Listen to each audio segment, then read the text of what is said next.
Olá, eu sou Pio Carvalho, é uma honra, é uma alegria poder estar falando com você. Nós estamos disponibilizando para você uma mensagem bíblica, uma palavra de Deus. Nós queremos entregar um pão sagrado a você. Abra o seu coração, permita que o Espírito Santo ministre você, edifique você, construa você pela palavra de Deus. Nem só de pão viverá o homem, mas de toda a palavra que procede da boca de Deus. Receba esse pão sagrado e seja abençoado em nome de Cristo Jesus. Amém.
Digno é o Cordeiro de Deus, digno é o Rei que venceu a morte, digno é o Cordeiro de Deus, digno é o Rei que venceu a morte, digno é o Cordeiro de Deus, digno, digno, digno.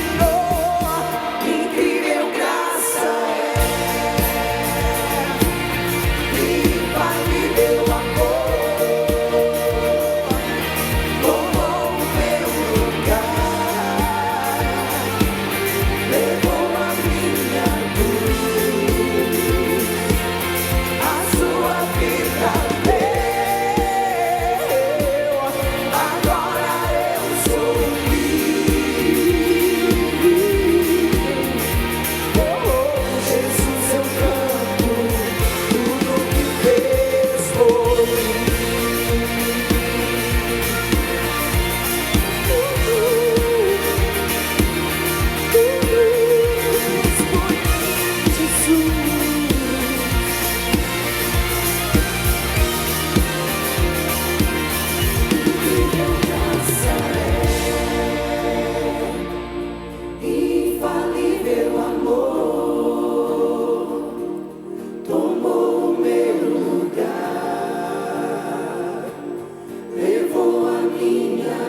eu quero pensar um pouquinho com você em algo muito importante, as marcas, as características da igreja primitiva, da igreja dos primeiros anos. E é interessante nós sabermos que a igreja, pastoreada pelos apóstolos Pedro, João, Mateus, Paulo, Timóteo, essa igreja possuía algumas características, algumas marcas muito importantes, e que eu e você precisamos nos lembrar dessas marcas, ou até mesmo conhecer estas marcas. A vida da igreja primitiva é principalmente narrada no livro dos Atos dos Apóstolos. Claro que existem situações da vida da igreja nas cartas paulinas, nas cartas de Pedro e em outros lugares. Mas neste livro fala-se da ascensão de Cristo Jesus, fala-se também da descida do Espírito Santo para estar com a igreja, e fala também da vida diária da igreja, de cada membro daquela igreja do primeiro século. E uma das marcas centrais da igreja é a descida do Espírito Santo. Então esse é o primeiro pensamento que eu quero dividir com você, o Espírito Santo. Então em Atos no capítulo 2, nós temos uma narrativa, como vimos no último culto, de um barulho, um vento impetuoso. Cerca de 120 pessoas estavam sentadas numa sala, e o texto diz que de repente veio do céu um som, um barulho muito alto, de um vento muito forte, e encheu toda a casa onde eles estavam assentados, e viram línguas repartidas como que de fogo, pousando sobre cada uma daquelas pessoas. Esse barulho então acompanha a descida do Espírito Santo sobre a igreja, a unção da igreja, o empoderamento da igreja. O Espírito Santo foi dado como consolador, como mestre, como guia, como poder, como selo. O Espírito Santo é a fonte de toda a habilidade que eu e você necessitamos para vivermos a vida cristã e para manifestarmos o reino de Deus. Se você precisa de um poder, de uma habilidade, uma capacitação sobrenatural, quem nos dá essa capacitação é o Espírito Santo de Deus. A habilidade esta, aliás, que o apóstolo Pedro já utilizou ao pregar o seu primeiro sermão. O Espírito Santo desce sobre eles, minutos depois, o apóstolo Pedro fica em pé e prega o seu primeiro sermão, a sua primeira mensagem. Um simples pescador galileu se torna em um eloquente pregador do Evangelho de Cristo Jesus. Em um momento da sua mensagem, o apóstolo Pedro ele traz algumas revelações que só o Espírito Santo pode mostrar. Ele é usado para revelar um mistério a respeito de Cristo Jesus. Vamos ler Atos 2, 32 e 33, que diz assim: Pedro pregando, no momento da mensagem ele diz: Deus ressuscitou este Jesus e todos nós somos testemunhas desse fato. Exaltado, Jesus agora está exaltado à direita de Deus. Ele recebeu do Pai o Espírito Santo prometido e derramou o Espírito Santo, e derramou o que vocês agora veem e ouvem. Primeiro Pedro diz que Jesus Cristo venceu a morte. Deus Pai o ressuscitou dentre os mortos. O túmulo está vazio. Que mensagem que a igreja primitiva tinha? A certeza da ressurreição de Jesus. Em segundo lugar, Pedro diz que Jesus está exaltado, sentado à direita de Deus Pai. A posição da mais alta honra do universo. Jesus assentado. Significa que tudo e todos estão abaixo do poder, abaixo da soberania, do governo do Senhor Jesus. A palavra exaltado na língua grega significa elevado às alturas, extremo da dignidade, da honra e do poder. Esta é a posição do nosso Senhor Jesus. É assim que Ele está. Essa mensagem do apóstolo Pedro trouxe um impacto tão poderoso e tão transformador sobre aqueles que estavam ouvindo ele. O verso 41 diz: os que aceitaram a mensagem foram batizados, e naquele dia houve um acréscimo de cerca de 3.000 pessoas. Você pode imaginar? Pedro prega essa mensagem e 3.000 pessoas disseram: eu creio e eu quero que Jesus seja o meu Senhor, o meu Salvador pessoal. Eu quero que Jesus perdoe os meus pecados, eu quero ter a vida abundante dada por Ele. 3.000 pessoas naquele dia. Aqui no capítulo 2 de Atos, nós temos a narrativa do nascimento da igreja e dos primeiros salvos em Cristo Jesus. Aqui começa a minha história, a sua história, a nossa história, a história da igreja do Senhor Jesus. Mas aqui surge uma pergunta muitíssimo importante. Como esses primeiros cristãos viviam? Como é que eles viviam a vida cristã diária? No seu trabalho, na sua lida, nas suas ocupações, nas suas tarefas? A resposta encontra-se nos versos 42, 43 e 44, onde descreve esse viver diário dos cristãos. Vamos ler. O texto diz que esses cristãos se dedicavam ao ensino dos apóstolos e também à comunhão. Acabamos de ouvir do pastor Celso, falando sobre a comunhão, ao partir do pão e às orações. Todos estavam cheios de temor, reverência, e muitas maravilhas e sinais eram feitos pelos apóstolos. E os que criam mantinham-se unidos em comunhão e tinham tudo em comum, graças a Deus. Aqui nós encontramos 5 características, 5 marcas da vida dos cristãos da igreja primitiva. Deixa eu passar aqui para você. Primeiro, eles se dedicavam ao ensino da palavra de Deus. Ou seja, eles eram perseverantes para aprender a respeito da nova vida que eles receberam de Cristo Jesus. Jesus é meu Senhor, Ele é meu Salvador, o Espírito Santo habita em mim, e agora, como é que eu vou viver? Então, os apóstolos ensinavam diariamente, constantemente, como é que se vivia essa nova vida recebida de Cristo Jesus. Segundo lugar, esses primeiros cristãos também se dedicavam à comunhão. Já aprendemos isso sobre comunhão, a importância da comunhão, da koinonia, da participação conjunta, da relação, do compromisso, da fraternidade. Eles não aceitavam, não admitiam viver isolados, sozinhos. Eles amavam a vida de corpo. Eles amavam viver juntos. Terceiro lugar, a terceira marca da igreja era o partir do pão. A ceia do Senhor era uma prática dos primeiros cristãos. Quarto lugar, cultivar o hábito de orar a Deus. Orar, como vimos também já, é comunhão com Deus, é relacionamento com Deus, é dialogar com Deus, é conversar com Deus, é participar, permitir Deus participar de tudo aquilo que eu faço, sonho, penso, anelo, desejo. Em quinto lugar, todos estavam cheios de temor. Essa era outra marca dos cristãos da igreja primitiva. Eles andavam cheios de temor, de reverência. Eles andavam cheios de honra a Deus Pai, a Deus Filho e a Deus Espírito Santo. Tudo aquilo que eles empreendiam, tudo aquilo que eles faziam, eles visavam primeiramente honrar a Deus, exaltar a Deus, glorificar a Deus. Essas eram as características da igreja primitiva.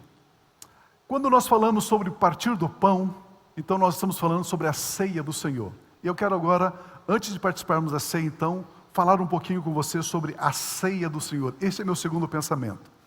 Eu quero me ater nessa terceira característica da igreja primitiva. Vamos aprender com eles, o significado e a importância da ceia do Senhor. Porque isso era muito importante para os cristãos do primeiro século. Em Mateus, no Evangelho de Mateus, capítulo 26, a partir de 26, o próprio Senhor Jesus diz assim: enquanto eles comiam, Jesus tomou o pão, deu graças, partiu o pão e o deu aos seus discípulos, dizendo: tomem e comam, isto é o meu corpo. Em seguida tomou o cálice, deu graças e ofereceu aos discípulos, dizendo: bebam dele todos vocês.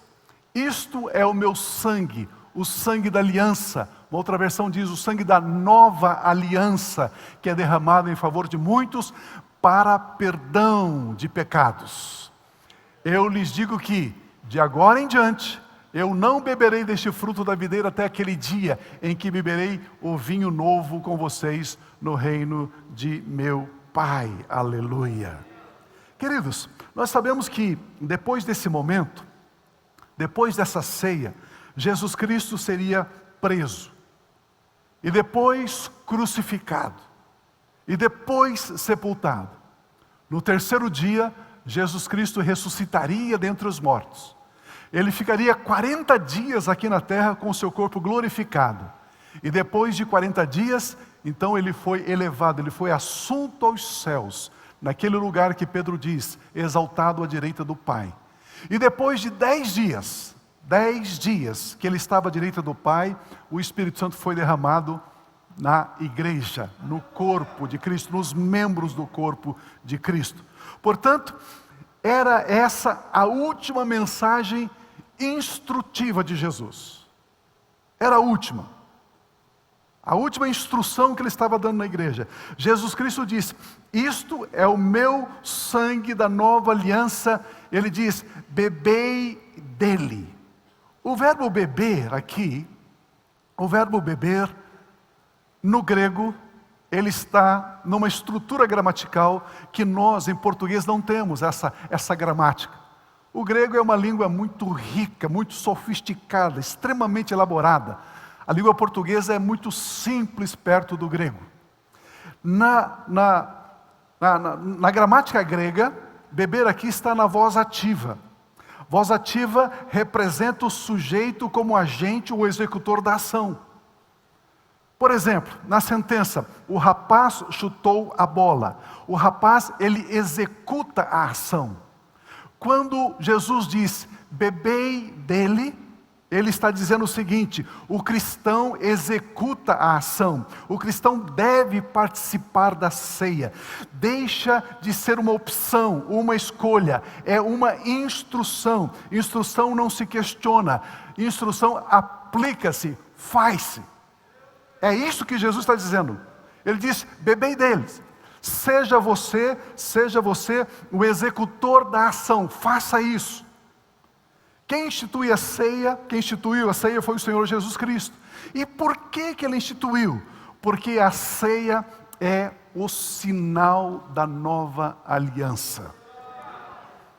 Vejamos, você que já fez a FATEM sabe tudo sobre aliança. E eu sou o professor da matéria há mais de 20 anos, sobre aliança de sangue. A Bíblia fala de várias alianças. Quando Jesus fala ali sobre a nova aliança no meu sangue, ele está fazendo uma distinção entre a nova aliança e a velha aliança. Quando Deus fez uma aliança com Abraão, ele deu um sinal para Abraão. O sinal da aliança abraâmica foi a circuncisão. Quando ele fez uma aliança com Noé, depois que Noé saiu da arca, ele fez uma aliança com Noé. E o sinal da aliança de que ele jamais destruiria a humanidade com a água do dilúvio foi o arco-íris. As cores do arco-íris é o sinal da aliança que ele fez com Noé. Quando você olha um arco-íris, você diz, Deus é fiel, Ele jamais irá destruir a humanidade com dilúvio. É esse o sentido da aliança que Ele fez com Noé. Nós temos também a aliança que Ele fez com o povo hebreu, lá no Monte Sinai. E o sinal é o sábado. Guarde o sábado. Este é o sinal para o povo hebreu. E eles guardam o sábado até hoje. É o sinal da aliança com o povo hebreu. E a nova aliança, o sinal é a ceia do Senhor. Este é o sinal da nova aliança. O pão simboliza o corpo de Cristo. O sangue, o vinho simboliza o sangue de Cristo. Então nós temos o corpo e o sangue de Cristo simbolizados na ceia. Todos quantos têm uma aliança com Cristo Jesus não abrem mão da ceia, deste sinal, deste símbolo. Eu tenho uma aliança com o Senhor Jesus. O sangue do Senhor Jesus me purificou de todos os meus pecados. Eu sou uma nova criação em Cristo Jesus. Eu fui justificado em Cristo Jesus. Todo o domínio das trevas que havia sobre a minha vida foi quebrado, foi interrompido, porque agora eu pertenço, porque agora estou aliançado, eu pertenço ao Senhor Jesus. Aleluia. Queridos, o apóstolo Paulo estabelece essa prática na vida dos cristãos da igreja gentílica. Ele instrui, ele organiza isso também. 1 Coríntios 11, 23 a 26 diz assim, o O apóstolo Paulo declara: pois eu recebi do Senhor o que também lhes entreguei, que o Senhor Jesus, na noite em que lhe foi traído, como eu disse, a última instrução que ele havia dado, na noite em que ele foi traído, ele tomou o pão, e tendo dado graças a Deus, partiu o pão e disse: isto é o meu corpo que é dado em favor de vocês, façam isto em memória de mim. Da mesma forma, depois da ceia, ele tomou o cálice e disse: este cálice é a nova aliança no meu sangue. Façam isto, sempre que o beberem, em memória de mim. Porque sempre que comerem deste pão e beberem deste cálice, vocês anunciam a morte do Senhor até que Ele venha. Aleluia. Aqui nós encontramos as instruções do apóstolo Paulo à igreja. No versículo 24 ele diz: façam isto em memória de mim. O verbo fazer está também num tempo, na língua grega, chamada presente histórico. O verbo fazer está no tempo chamado presente histórico. Tais ocorrências representam o evento descrito como se o leitor estivesse lá. Quando você lê aqui o texto, Jesus dizendo: façam isto em memória de mim, façam isto.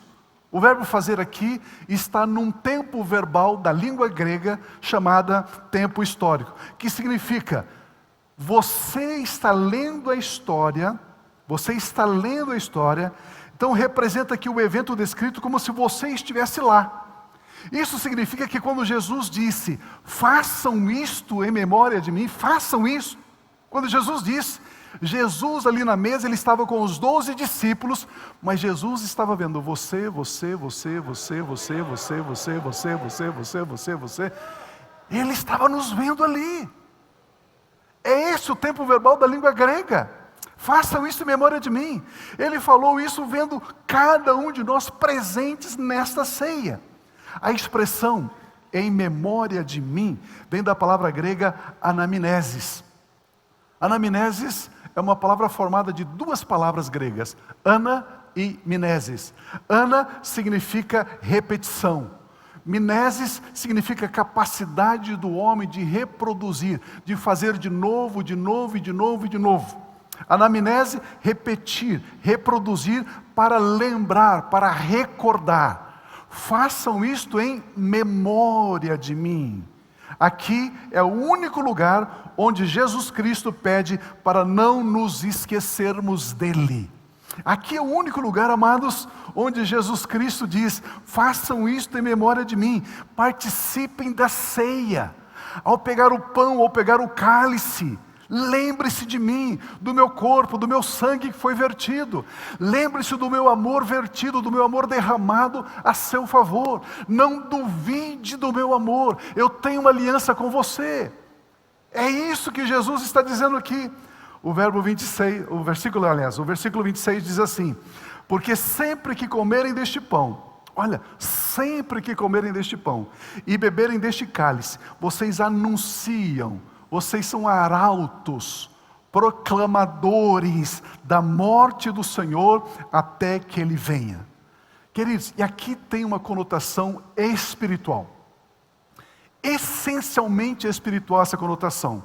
Anunciar a morte do Senhor até que Ele venha. Ao participarmos da ceia, nós estamos então fazendo uma declaração. Estamos dizendo: o Senhor Jesus Cristo morreu, o Senhor Jesus Cristo ressuscitou, o túmulo está vazio, o Senhor Jesus Cristo está glorificado à direita do Pai, e o Senhor Jesus Cristo brevemente voltará. Queridos, esta é a vida cristã diária da igreja primitiva. Estão atravessando algumas lutas, alguns dissabores. O Senhor Jesus Cristo morreu, o Senhor Jesus Cristo ressuscitou, o Senhor Jesus Cristo está glorificado à direita do Pai e brevemente Ele voltará. Na segunda-feira, Ele morreu, Ele ressuscitou, está glorificado e vai voltar. Na terça-feira, Ele morreu, Ele ressuscitou, está glorificado e brevemente voltará. Esta certeza inegociável torna você inabalável diante das adversidades.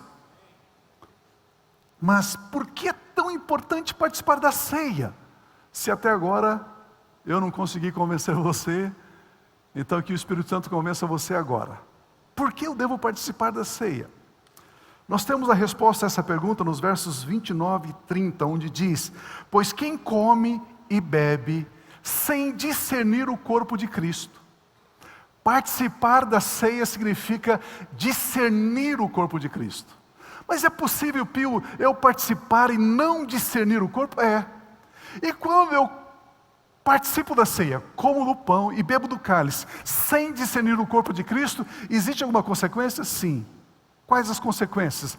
Eu vou comer e beber para a minha própria condenação. Pois, por isso há entre vocês, o que é condenação? Condenação, por isso há entre vocês muitos fracos, doentes e vários que já dormiram, já morreram. Deixa eu explicar isso para você. No verso 29 nós temos duas palavras-chave: discernir e condenação. O que é discernir? Perceber claramente, distinguir, diferenciar, compreender. O que é a condenação? É uma sentença final em que se reconhece o réu como culpado. Ele é condenado. O réu foi declarado culpado. Discernir o corpo de Cristo é saber que o meu irmão e que a minha irmã pertence a Cristo Jesus. Deixa eu explicar melhor isso para você. Deixa eu explicar melhor. Discernir o corpo de Cristo é saber que os nossos irmãos são membros do corpo de Cristo. Tá, agora eu sei então que os meus irmãos são membros do corpo de Cristo, assim como eu também. Ok, e agora? Se eu estou discernindo que os meus irmãos são membros do corpo de Cristo, eu começo a tratá-los como eu trataria o próprio Senhor Jesus. Eu vou tratá-los com honra. Eu vou tratá-los com respeito. Eu vou tratá-los com amor. Eu vou tratá-los com dignidade. Discernir é honrar. Discernir é tratar com amor. Pastor, e se ao invés de discernir e tratar com honra, eu falo mal de um irmão, mal de uma irmã, eu não vou com a cara dele, eu não vou com a cara dela, eu não gosto dele, eu não gosto dela, eu até invento histórias para denegrir a imagem desse irmão, dessa irmã. O que acontece comigo, pastor? Por isso existe na igreja muitos fracos, muitos doentes e alguns que já morreram.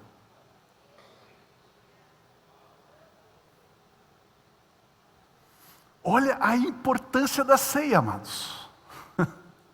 A importância da ceia. O verso 30 diz que fala sobre esses tipos de condenações que os cristãos impõem sobre eles mesmos quando eles não discernem o corpo de Cristo. Condenação aqui não é perder a salvação. Não. Condenação aqui são lutas terrenas, problemas, dificuldades. A pessoa, ela se autoimpõe condenação por não discernir o corpo de Cristo. Olha o versículo 30. Por isso há entre vocês muitos fracos, doentes e vários que dormem. Condenação que eu posso impor a mim mesmo é fraqueza. O que é fraqueza? Que tipo de fraqueza, pastor, quando eu não discerno o corpo de Cristo? Frieza, indiferença, apatia, tristeza. A Bíblia Sagrada diz que nos últimos dias o amor de muitos esfriará. Essa fraqueza, essa frieza é um auto-isolamento, é viver sozinho, sem comunhão, sem vida de corpo. Se eu vivo sozinho, como é que eu posso dizer que amo a Deus, se eu não amo os meus irmãos? O que diz o apóstolo João na sua primeira epístola? Então, discernir o corpo de Cristo é viver em comunhão. E se eu não estou discernindo, eu posso atrair sobre mim fraqueza. Atrair o que mais? Doenças, debilidade física, incapacidade física. Queridos, nós temos aqui o quanto? Uns 8, 10 anos. Nós falamos todos os cultos. Em minha boca está o poder da vida e da morte. Eu falo palavras de vida e não de morte. E é interessante que ainda a gente encontra alguns cristãos, Parece que eles têm uma chavinha. Modo igreja, plum, aleluia, glória a Deus, glória a Deus, aleluia. Depois, modo mundo, a vida é uma droga, a vida é uma porcaria, está difícil. Não dá essa impressão? Não dá essa impressão? Aí você encontra as pessoas e diz, está difícil, a luta, a dificuldade, blá, blá, blá. A Bíblia diz que eu e você temos a mente de Cristo. Você encontra algum versículo na Bíblia, Jesus dizendo, meu Deus, olha que luta, eu sou um fracassado, eu sou um derrotado. Você encontra isso na Bíblia, Jesus pensando negativamente? Não. Esses dias um irmão querido, amado, disse assim, daí Pio, tudo bem? Eu falei, tudo bem. Ele falou, e como que você está lidando com as sequelas da Covid? Eu falei, sequelas de quem? Da Covid? Que sequelas da Covid, irmão? Não, todo mundo tem sequelas. Você tem que ter.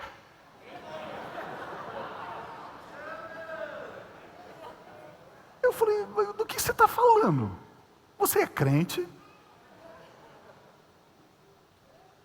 É impressionante, o crente diz, a minha diabetes, a minha enxaqueca, a minha hipertensão.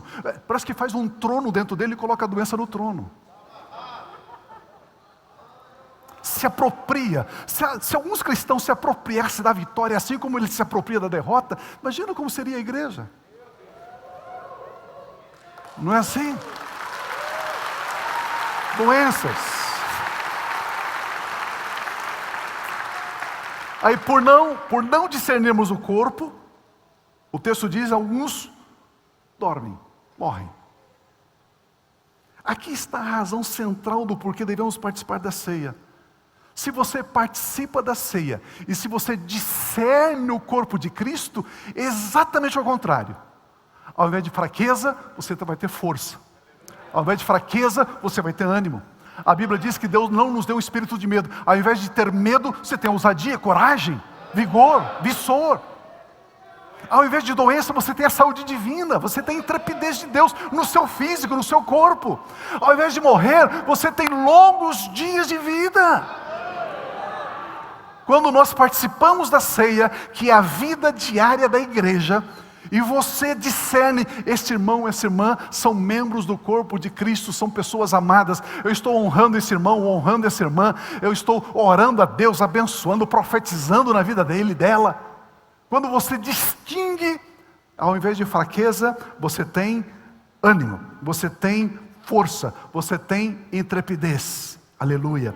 Participar da ceia é receber essa força, esse ânimo, essa alegria, esse entusiasmo. Participar da ceia é receber saúde física, vigor físico, receber a seiva da videira, a vida da videira, a vida do próprio Senhor Jesus, agora nos ramos que somos nós, eu e você. Por isso, Jesus Cristo disse, façam isto em memória de mim. Pastor, faz um ano que eu não participo da ceia. Pois é. A coisa está mais difícil, eu tenho certeza. Tristeza, angústia. Esses dias eu estava vendo uma reportagem, uma psiquiatra, se eu não me engano, dizendo o seguinte, a pós-pandemia agora vai trazer a síndrome da solidão. Pessoas que não querem sair de casa, pessoas que estão com medo da sombra, pessoas que estão roendo os dentes, pessoas que estão desesperadas. Deus, ao criar o homem, Ele disse, não é bom que o homem esteja só. E é uma coisa tão louca, falo ou não falo? Posso falar? Vocês me conhecem, estou falando com amor, estou falando com carinho. É uma coisa tão doida, porque para vir na igreja, eu não posso participar de aglomeração. Mas para pegar avião, para estar em resort, estar em hotel, aí dá.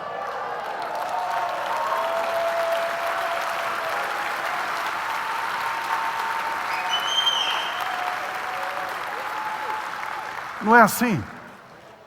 Nesse período eu viajei várias vezes, peguei avião para lá e para cá. Várias vezes peguei avião. E é uma coisa tão louca, uma coisa tão insana, tão estúpida. Porque aí você, para entrar no avião, distanciamento, por gentileza, distanciamento, né? Daniel, fica ali. De costas para mim, distanciamento, né? Dá 2 passinhos para frente.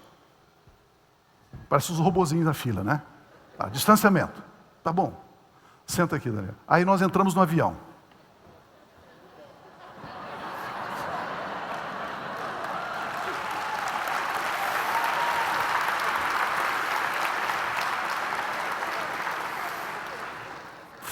Faz sentido um trem desse? Você deve usar máscara, deve estar falando que é para você, use. Álcool em gel, passa até na cabeça, vai. Menos na garganta, menos na boca. Mas, queridos, é um bom senso. Aquilo que a palavra de Deus fala de comunhão, de relacionamento, nós colocamos em segundo plano. Aquilo que a imprensa endemoniada fala, a gente absorve como verdade. Não é assim? E aí você começa a não participar do corpo, não discernir do corpo. Começa a se isolar, começa a ficar sozinho, e triste, abatido, e preocupado e ansioso.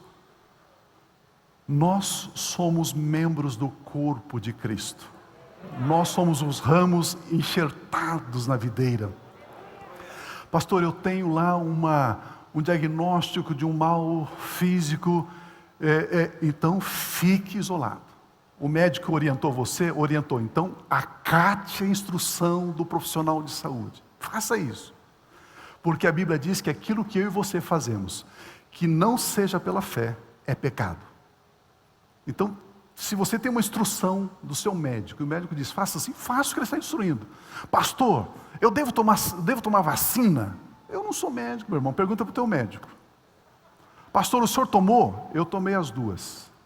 E por que você tomou? Porque se eu não tomar, eu não consigo viajar. Eu tomei só para viajar, ué. Né? Não é viajar para passeio, é viajar para pregar o evangelho. Não é para passear, é para trabalhar. Tem essas regras aí, é aquela história, né? Jesus foi para João Batista para ser batizado. João falou, não vou te batizar não. Jesus falou, para com isso, cara, me batiza aí. Vamos cumprir toda a justiça e pronto, deixa essas regras aí, vamos embora. Você passa por cima dessas coisas, né? Você supera essas coisas. Esta é a vida de corpo. Por isso Jesus Cristo disse, façam isso em memória de mim. Não é uma opção que eu faço, é uma instrução dada pelo próprio Senhor Jesus Cristo. É uma das marcas da igreja primitiva, a ceia do Senhor, o pão partido, partir o pão, pertence a nós, corpo de Cristo, igreja do Senhor Jesus. Vamos ficar em pé, por gentileza. Graças a Deus. Aleluia. Vamos orar agradecendo por esses elementos, pelo pão, pelo cálice. E, pastor, eu estou sozinho. Eu devo participar? Deve. Pastor, é a primeira vez que eu venho aqui, eu posso participar da ceia? Pode. Qual que é o único pré-requisito? O único pré-requisito é você crer que Jesus Cristo é teu Senhor e teu Salvador. É aquilo que eu falei repetidamente aqui. Você precisa crer que Jesus Cristo se fez carne, que Jesus Cristo morreu, ressuscitou, está exaltado à direita do Pai e brevemente voltará. Se você crê nisso, você pode participar da ceia, você pode participar da mesa do Senhor. Amém, amados? Pai Celestial, obrigado. Obrigado por essa noite tão gostosa, tão festiva, de culto, de celebração ao Senhor. Pai, louvamos o teu santo nome. Obrigado, Deus, pela vida do meu irmão, da minha irmã. Obrigado por aqueles que nos acompanham também pela internet, nos ouvem pelo rádio. Pai, muito, muito obrigado.